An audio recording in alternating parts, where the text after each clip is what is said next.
quién los consumirá poco y en qué cantidad. Fíjense cómo estoy hablando ya de la calidad, ¿sí? No es profundidad, es tu postura, es calidad humana, ¿sí? Y cantidad, cada uno de los rubros vale el 20% de la calificación total del ensayo, ¿sí? Esta es, otra vez, holística. Ahora, los criterios, para la rúbrica de desempeño, yo tengo que pensar, si yo tomo los mismos para hacer rúbrica de desempeño y no por producto, la anterior fue de producto, ahora imagínense que la voy a hacer por desempeño, me imagino el aprendizaje esperado, igual, regula su conducta sobre la base de los compromisos adquiridos de forma libre y responsable. Considero los contenidos, la libertad como derecho y situaciones para actuar con libertad de leyes. Esto lo tomé del programa, tomé mi aprendizaje esperado, tomé los contenidos del programa. Yo otra vez me pregunto, a ver, en el imaginario, ¿qué desempeño del estudiante me brinda evidencia de haber adquirido el aprendizaje esperado? ¿Sí? Y entonces me imagino mejor desempeño y lo describo en oraciones. Fíjense cómo es igual. Más que el otro fue sobre producto, aquí es sobre desempeño, me estoy imaginando, ¿sí? Todo es sobre el imaginario, pero sobre el imaginario que tiene bases científicas, ¿eh? Entonces, los desempeños que lo demuestran son la forma, durante el mes de trabajo en clase voy a observar, fondo, cuando trabaja en clase toma las decisiones que lo llevan a tener los resultados que se esperan que obtenga. Es decir, la tarea es responsable, lo puedo escribir más. Si tiene oportunidad de elegir entre varias situaciones, elige la que le conviene. Calidad, es responsable de su trabajo escolar, esto quiere decir, trae las tareas, materiales, cumple con lo que se le solicita. Si se le invita a realizar comportamientos no aceptables, dice que no, ¿sí? Y cantidad, el cumplimiento de estos criterios es el 10% de la calificación total. ¿Por qué le dice así? Porque mi aprendizaje esperado dice, regula su conducta sobre la base de compromisos adquiridos en forma libre y responsable. ¿Sí? ¿Se fija? Entonces, esa es la rúbrica de desempeño y es holística, ¿sí? Definir el tipo de rúbrica, tengo que pensar, holística, voy a elegir la rúbrica holística general. Cuando describo los criterios generales, describo solo el máximo nivel y a partir de ese nivel califico el resto. ¿Se fijan? En el caso de la rúbrica holística, voy a utilizarla para criterios generales, solo el máximo nivel, es de carácter formativo, la uso en el proceso, no en el resultado. Es decir, en el proceso de clase, en los trabajos que son de proceso, no en los trabajos de sumativos, trabajos finales, ¿sí? Y por ejemplo, en las anteriores rúbricas holísticas que vieron, esa es una carta, más o menos digo, les puse ahí para recordarme que hay varios ejemplos de rúbricas holísticas. Las analíticas describen los criterios del nivel de desempeño, son las que yo les puse. Analíticas describen el nivel de desempeño. El carácter es sumativo, ¿sí? Y básicamente, por ejemplo, se usan el proyecto final, con el proyecto yo te voy a calificar los 2 meses. O con un examen, yo uso una rúbrica analítica. ¿Se fijan? Porque ahí, en cada respuesta, sobre todo en las preguntas abiertas, pongo los niveles de desempeño. O puedo diseñar un examen que tiene niveles de desempeño distintos en cada una de las preguntas, ¿sí? Entonces necesito una rúbrica analítica que lo corrobore. Los niveles, fíjense, los niveles se van a definir a partir de una categorización, como yo les dije, la SEP todavía no saca los suyos, y entonces puede ser máximo, medio, mínimo, excelente, muy bien, regular y suficiente, avanzado, estándar, se acerca al estándar, requiere apoyo, con los que yo uso transformador efectivo, desarrollo incipiente. Esto les digo, está todavía veremos, en este año todos vamos a tener la libertad de ponerle los números, los niveles, el sabor que quieran, pero el año que entra ya salió.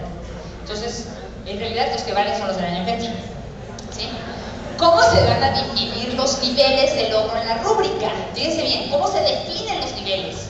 Una vez que definan sus criterios generales, que son los mismos, ¿sí? Se diseña un proceso de graduación hacia abajo. Es decir, primero diseño el máximo en el imaginario, el mejor trabajo, el mejor desempeño, la mejor competencia, lo describo. Y una vez que lo describí, entonces me voy a los niveles. Ya a partir de los niveles, ¿sí? Si yo tengo claro qué es, en mi caso, por ejemplo, transformador, efectivo, en proceso y incipiente, es más fácil. Por eso es mejor tener el nombre del nivel y qué incluyes. Por ejemplo, transformador. Yo sé que el transformador resuelve, crea, propone situaciones diversas mediante diferentes estrategias, haciendo uso del conocimiento y creando algo nuevo. Efectivo, resuelve situaciones con el conocimiento que posee. En proceso, identifica los conocimientos que se puede utilizar, pero no sabe cómo aplicarlos. Y incipiente, existen algunas nociones sobre conocimientos que se usan para resolver, pero requiere el apoyo para poder hacerlo. Si yo tengo esta definición, a partir de esa definición de niveles, hay muchos autores, agarren la que sea, pero con esos 4 niveles, tú lo que puedes hacer es generar los tuyos propios, porque ya sabes saber el máximo nivel en un ensayo, ¿qué le pongo? Al nivel siguiente en un ensayo, ¿qué le pongo? O en un proyecto pero sí necesitan las categorías, esas sí les recomiendo que las tengan, ¿sí? Entonces, a partir de los niveles y tomando en cuenta los criterios generales, se define la rúbrica. Por ejemplo, yo pongo rúbrica por producto. El aprendizaje esperado es calcula el perímetro de áreas, triángulos y cuadriláteros, ¿sí? Y el producto son problemas. Entonces, de este lado tengo criterio. Resuelve problemas haciendo uso del perímetro y del área, ¿sí? Identifica fórmulas y procedimientos. Esos son mis dos criterios. En el transformador, pues resuelve problemas con variables explícitas e implícitas sobre qué, sobre perímetros y áreas. Resuelve por lógica con algunas fórmulas. En el efectivo, resuelve problemas con variables explícitas y elige y formula el uso de fórmulas por sustitución, ¿sí? O sea, necesita el formulario para hacerlo. En proceso, resuelve problemas en los que hay dibujos que representan figuras y el contexto y resuelve por formulario teniendo la fórmula enfrente, la sustituye. Y en el recipiente identifica los triángulos y cuadriláteros y requiere un formulario con señalización. ¿Se fijan? Ahí tengo otra vez mis criterios y los fui degradando hasta abajo en 4 niveles. Me preguntan, ¿cuántos niveles son? Puedes hacer 10 si quieres, nada más que se va a tardar mucho en hacerlos, ¿sí? Por regla general, la mejor fórmula son 4, ¿sí? A veces usan 3, yo siempre uso 3, pero por regla general se usan 4. Hay una razón para hacerlo, porque con los 4 logras identificar el sobresaliente, es el niño más capaz, y ese hay que ponerle más tarea o si no se vuelve rojo. Entonces, por eso. Bueno, entonces fíjense bien. Para terminar, ¿cómo se aplican las rúbricas? Fíjense, hay una gran discusión porque ahora sí como los proyectos, las rúbricas están de moda y para todos son rúbricas, ¿no? Y no es así, ¿sí? Fíjense, hay dos cosas bien importantes. ¿A quién se le plantean las rúbricas y cómo se usan? Las rúbricas se van a plantear directamente como insumo del aprendizaje con niños de tercer año de primaria para arriba.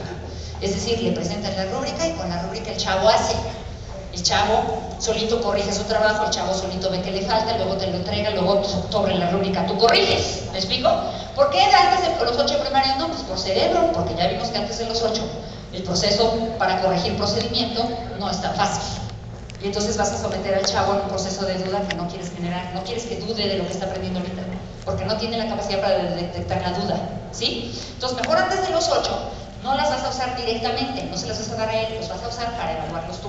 ¿Me explico? ¿Ok? No quiere decir que no las usen. En mi libro, por ejemplo, en el caso preescolar, ¿sí? Yo digo, no se deben de usar con los niños directamente. ¿Por qué? Porque los niños no van a tener esa capacidad de juicio todavía. Las usas para evaluar tú.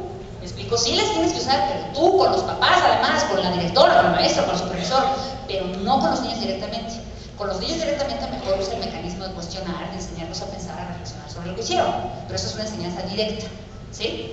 Entonces, ahí en el libro, por ejemplo, yo puse, en el caso preescolar no se usan las rúbricas, pero me refiero a no se usan directamente. ¿Me explico? No, a que no las uses. Entonces, se van a usar directamente como insumo en tercero de primaria y como herramienta para evaluar el aprendizaje de manera objetiva, ¿sí?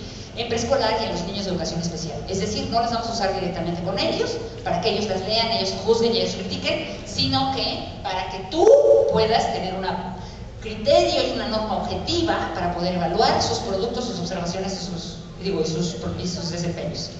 ¿Cómo se van a usar? La gente dice, bueno, ¿cuándo se ponen las rúbricas? ¿Antes? ¿Después? ¿Cuándo? ¿A qué horas? ¿No? Bueno, las rúbricas se van a poner, se van a dar a conocer para el estudiante para que identifique lo que tiene que hacer, lo que hizo y revisar lo que le falta por hacer. En el aspecto formativo, antes. En el aspecto sumativo, después. ¿Sí? Por regla general, en el proceso lo que quieres es que aprendan. En el proceso que ya es sumativo, sí se las vas a enseñar porque también quieres que aprendan, pero como resultado. ¿Me explico? ¿Y eso qué quiere decir? Que en el resultado también al chavo le tiene que caer el 20 de por qué se sacó 6 en el examen y no 3. Digo, no 10, perdón. ¿Ok? Bueno, entonces, por el docente, ¿sí? Fíjense, por el docente, ¿cómo se van a usar? Porque a partir de la rúbrica contiene información y evidencia que se analiza para los reportes que tiene que hacer para poder retrolimitar al estudiante. Entonces, las rúbricas siempre van a ser bidireccionales, las usa el estudiante, pero las usa el maestro, ¿sí? Por eso se diseñan, o sea, son para los dos. A menos de que sea preescolar o educación especial, que les digo que no son para los dos, ahí son para el maestro o para los papás.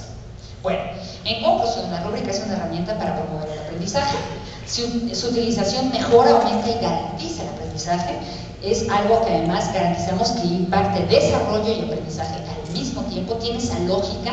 ¿Por qué? Porque un cerebro que estimula alguien cuando se dirige a que metacognitivamente piense lo que hizo, reflexione sobre lo que hice, lo revise con los criterios de la norma, desarrolla esta capacidad que es cerebral, ¿sí?